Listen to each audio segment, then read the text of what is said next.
Hi అండి. Welcome to our channel Uma Kashvi vlogs. 7 months దాటిన బేబీస్కి మనం ఉగ్గు పెడతాం కదా, ఆ ఉగ్గు ఎలా ప్రిపేర్ చేసుకోవాలో చూద్దాం. నేను చూపించే మెజర్మెంట్స్తోని ఒకసారి ట్రై చేయండి. ఒక బౌల్ తీసుకొని అందులోకి 1 కప్పు బియ్యం తీసుకుందాం. ఇది 180 grams కప్ అండి. దీంతో 1 కప్పు తీసుకుందాం. 1/4 కప్పు కందిపప్పు. మీరు ఏ కందిపప్పు అయినా వాడుకోవచ్చండి. నార్మల్దైనా పర్లేదు, ఎర్రదైనా పర్లేదు. ఇప్పుడు ఒక చిన్న ప్లేట్ తీసుకొని ఇందులోకి 1 tablespoon జీలకర్ర, 1/2 tablespoon వాము వేసుకుందాం. వేసి పక్కన ఉంచుకోండి. కందిపప్పుతో పాటు పెసరపప్పు కూడా వాడుకోవచ్చండి. నేనైతే మా పాపకి మొన్ననే చెవులు కుట్టించాం, అందుకని పెసరపప్పు వేయట్లేదు. మీరైతే ఒక 30 grams వరకు పెసరపప్పు వేసుకోవచ్చు.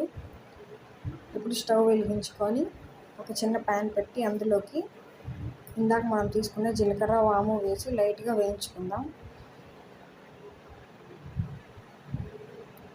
మంచి స్మెల్ వచ్చేంత వరకు వేపుకుంటే సరిపోతుందండి, ఎక్కువగా వేగకూడదు.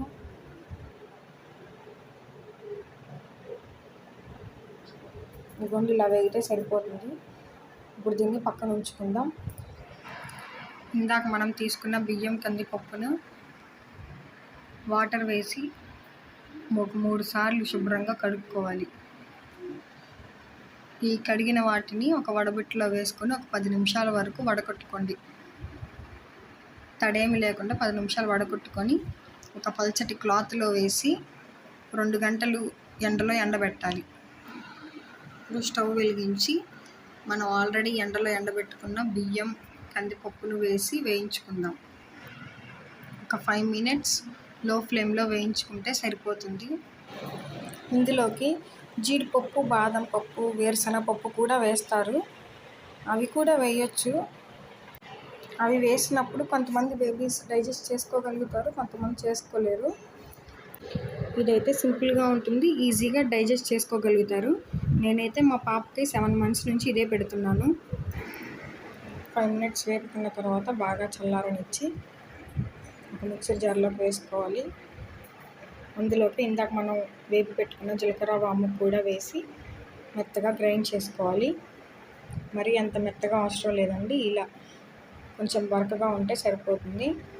గ్రైండ్ చేసుకున్న తర్వాత దీన్ని ఒక కంటైనర్లో వేసుకొని స్టోర్ చేసుకోవటమే. మరి ఎక్కువ రోజులు స్టోర్ చేయటం కూడా మంచిది కాదండి, బేబీస్కి కదా. ఒక 10 days వరకు అయితే సరిపోతుంది.